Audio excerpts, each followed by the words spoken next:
به نام خدا. سلام، آناهیتا رستمی هستم، پزشک متخصص پوست و مو.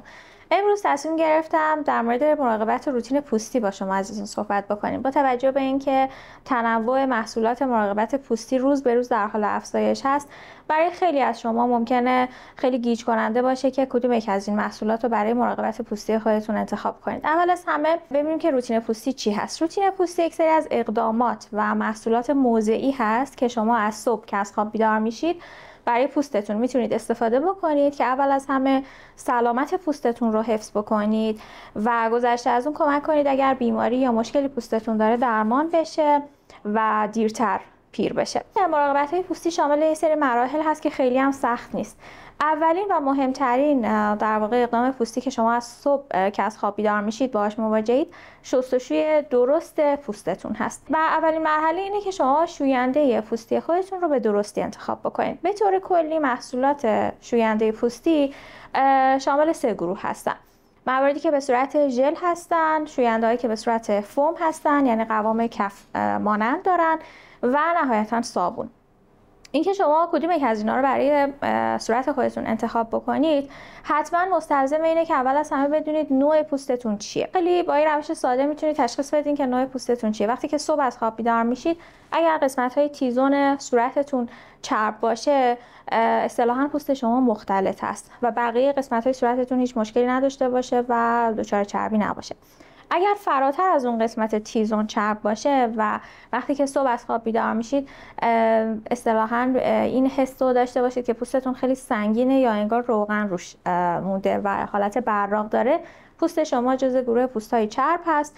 و اگر صبح که از خواب بیدار میشید پوستتون احساس کشیدگی کنه و یا پوسته‌های ریز روی صورتتون ببینید، پوست شما جزء گروهی هست که پوست خشک محسوب میشه.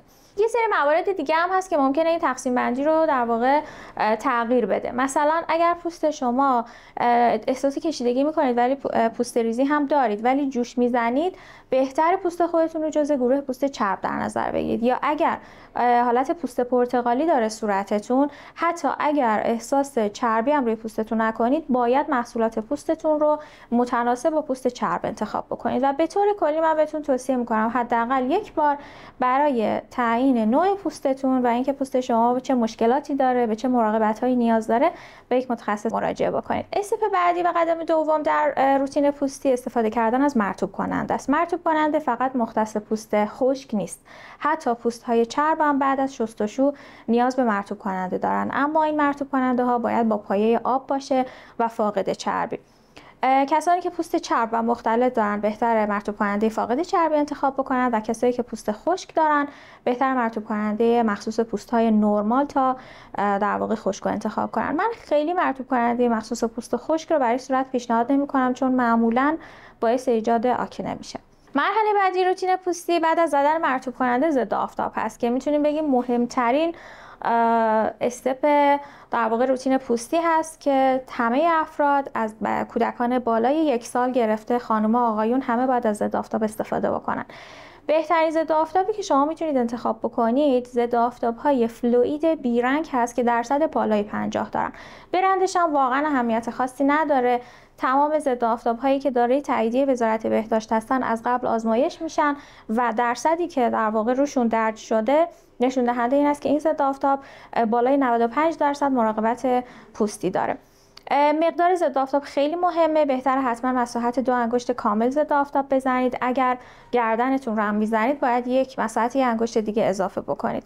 اگر محل کارتون بیرون هست، در معرض نور آفتاب هستید، بهتره هر 3 ساعت یک بار در واقع ضد آفتابتون رو تمدید بکنید. در مورد زدن ضد آفتاب توی خونه یا جلوی مانیتور، با توجه به اینکه ممکنه مقداری سخت و طاقت فرسا باشه، فقط در صورتی که پوستتون حساس، لک صورت دارید یا اینکه خونه‌تون خیلی آفتابگیره میتونید توی خونه هم ضد آفتاب رو بزنید. بازم تاکید میکنم بهتر از ضد آفتاب بیرنگ استفاده کنید چون ضد آفتاب‌های رنگی به قدری سنگین میشن که شما نمیتونید مقدار کافیشو استفاده بکنید. مورد بعدی در مورد روتین پوستی کرم‌های دور چشم هستن. دور چشم هم جزو مواردی هست که بهتره حتما توی روتین پوستی خودتون جا بدید.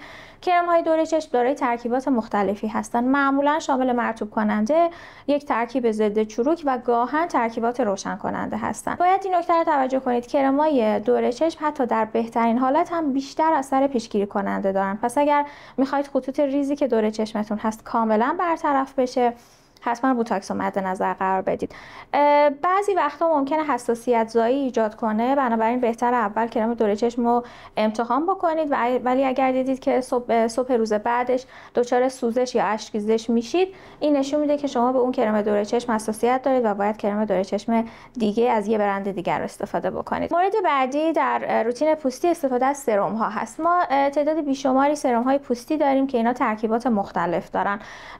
ترکیباتی مثل AHA، رتینول، ویتامین C، اینا جوانساز و ضد چروک هستن. ترکیبات روشن کننده مثل آربوتین یا آزلایک اسید و همچنین سرمایی که حاوی نیاسینامید هستن که هم میتونن روشن کننده باشن هم ضد لک. با توجه به تنوع خیلی زیادشون و اینکه همه اینها رو در آن واحد نیاز ندارید، بهتره با مشورت یک پزشک بدونید که مشکل پوستیتون چیه و کدوم مورد رو در واقع نیاز دارید. یه مثال از انتخاب اشتباه بخوام بگم اینه که ویتامین C ترکیب خیلی خوبیه، ولی اصلا به هیچ عنوان برای کسایی که پوست چرب با منافذ باز دارن مناسب نیست، چون معمولا ترکیب سنگینی داره و باعث میشه که منافذ پوستی شما بدتر بشه یا پوستتون دچار آکنه بشه. به خاطر همینه که اول باید نوع پوستیتون مشخص بشه و بعد ترکیبات مورد نیاز پوستتون رو انتخاب بکنید. مورد آخر که از نظر اهمیت نسبت به بقیه توی لول پایینتری قرار داره میسلار واتر و تونر هست. اگر تازه شروع بکنید روتین پوستی داشته باشید، بهتر اول ساده شروع بکنید، خیلی روتین پوستیتون رو پیچیده نکنید.